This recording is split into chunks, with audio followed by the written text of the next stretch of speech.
Up until recently, Hidden Fates was one of the kings of modern sets. It was one of those sets that people just flooded to because they knew that they could get value out of the booster packs. But today we're going to talk about a modern set that actually may give Hidden Fates a run for its money and perhaps even be better. I'm going to break down some interesting data I have here to show you why Crown Zenith might be one of the most broken sets of all time.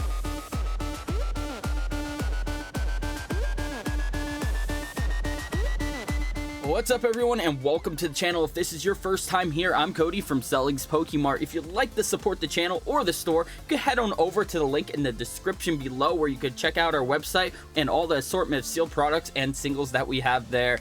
Before we get into the topic today, make sure you do me a solid, smash that like button, it's completely free.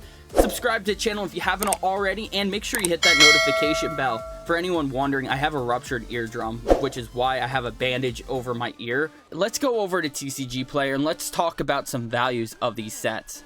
So, I have the set list up here for Hidden Fates, and then we have Crown Zenith off to the side as well.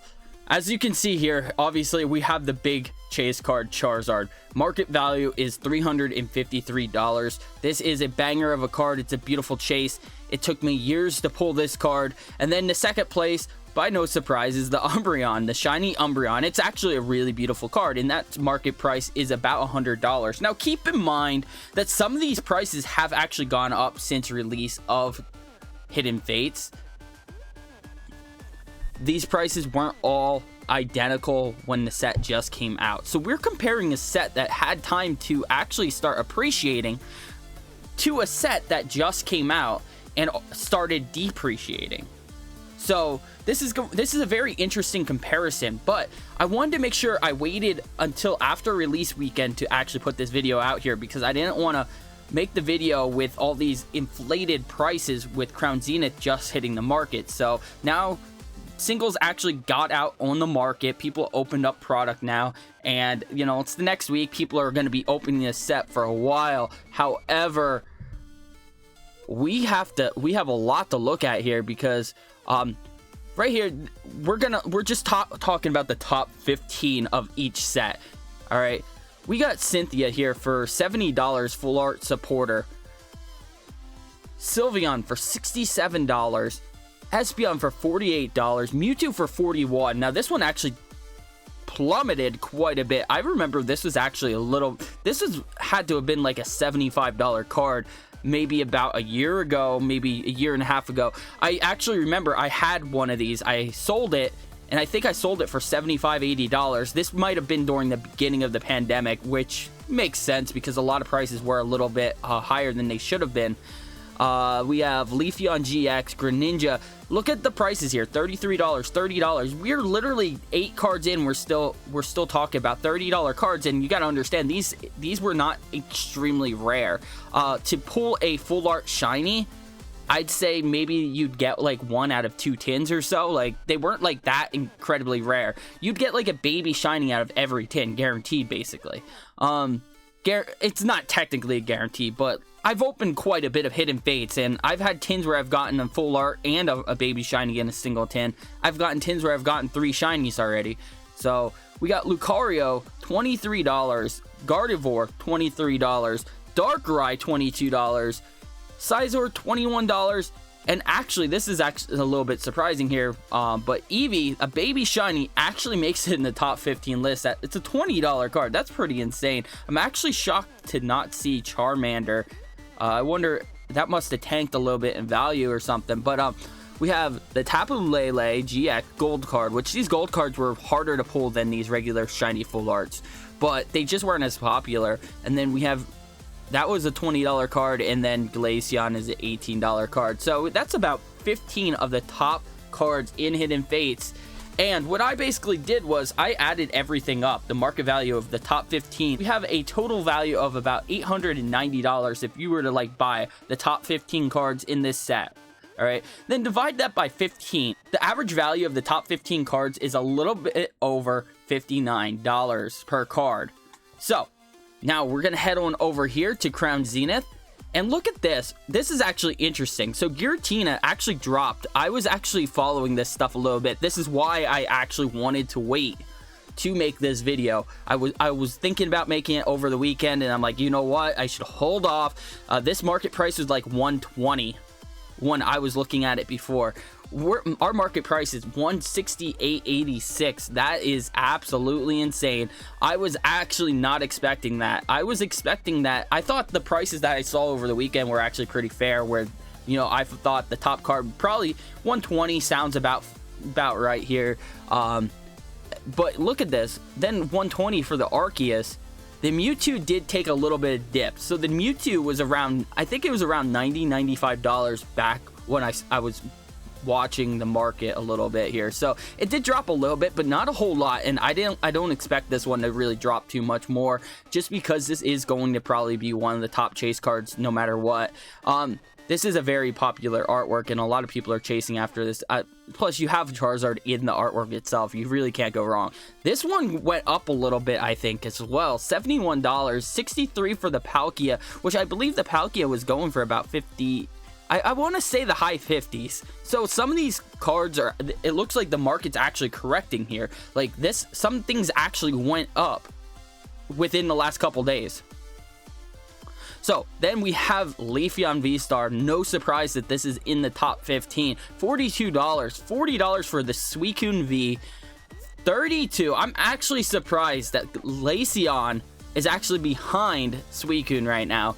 I think Glaceon, they should probably switch places here. I think there's definitely, I don't know, maybe that's just me, but I feel like the evolutions have more hype than the legendary beast, but I mean, that could just be me. I like both of them. I'm not complaining at all. Then we have this card. This is freaking insane. I'm glad to see this on the top 15. I think this is a little undervalued. This this is absolutely incredible, but this is just a little under $30. I was honestly thinking that some of these cards would be worth a little bit more, like this, and the Entei is kind of right where I thought it would be, actually, to be honest. I feel like the Raikou Entei, I think the Entei probably should be a little ahead of Raikou, but hey, that's just my personal preference here. But anywho, we do have one supporter that looks like it made it in the top 15, and that's Rita. So that's $29.38, and then Raikou $27.94 for the value. And I did essentially the exact same thing. Actually, that's not, no, we got two, because that's at not even 12 yet. We got Cynthia's Ambition that made it onto the list, $26. I'm getting ahead of myself here. So it looks like Entei actually made it to the top 15. Yeah, so yeah, we got 12, 13, 14, 15. So Zacian made it into the top 15. So we got 25 for Darkrai, 24 for Entei, and $19 for Zacian. But if you keep scrolling down, look at a lot of these are very relatively close in price here, and this set is just absolutely broken. And even though most of the singles in Hidden Fates are worth a little bit more, you do also have to understand Hidden Fates had years to appreciate. Hidden Fates came out in 2019. This set is 2023. Okay, so that's it's about 3 years. I wouldn't go as far as saying 4, because Hidden Fates was towards the end of the year of 2019, and this is Crown Zenith is the beginning. So there was about a 3-year difference there for sure. And the fact that these cards are just fresh off the press, and we have so much value in here, and it's actually pretty damn close to Hidden Fates. All right, I added up the top 15 for you guys. That way we get some hard numbers here to kind of help you decide what you think. Do you think Crown Zenith is more broken? Just as broken? Is it Hidden Fates 2.0? That's what all these numbers are about here. This is so you guys can actually see how insane this set really is. I added everything up, and it came to a total of $803 of value for the top 15 cards. That compares to $890 for Hidden Fates. So it has a little bit less value than Hidden Fates. But there's a catch. Hidden Fates booster packs average about $15 a booster pack, whereas the market value of a booster pack for Crown Zenith is about $5, which means if you had the exact same budget and you were going to spend the whole budget on Pokemon cards, you would get 3 times as much Crown Zenith packs and potentially 3 times the amount of hits as Hidden Fates, meaning you would actually get more value out of Crown Zenith than Hidden Fates. Crown Zenith is better than Hidden Fates. Does that not blow your mind? I've discussed this before multiple times that I felt like this set would be on the level of Hidden Fates. Did I actually expect it to actually outperform Hidden Fates? Hidden Fates is one of the most broken sets. And then Pokemon drops Crown Zenith, and they proved us wrong that they can actually break a set even more. They can make a stronger set. I have nothing but great things to say about Crown Zenith. The value is absolutely broken, guys. You literally just heard and saw the numbers right in front of you. Crown Zenith, you could literally get this stuff for MSRP and almost has the same kind of value as Hidden Fates. Let me know in the comments below what you think. Do you think Hidden Fates is a stronger set than Crown Zenith, or do you think the other way around? Do you think Crown Zenith is a stronger set? I want to know in the comments below. As always, everyone, I really appreciate the support. Let's make like Charizard and keep this passion burning.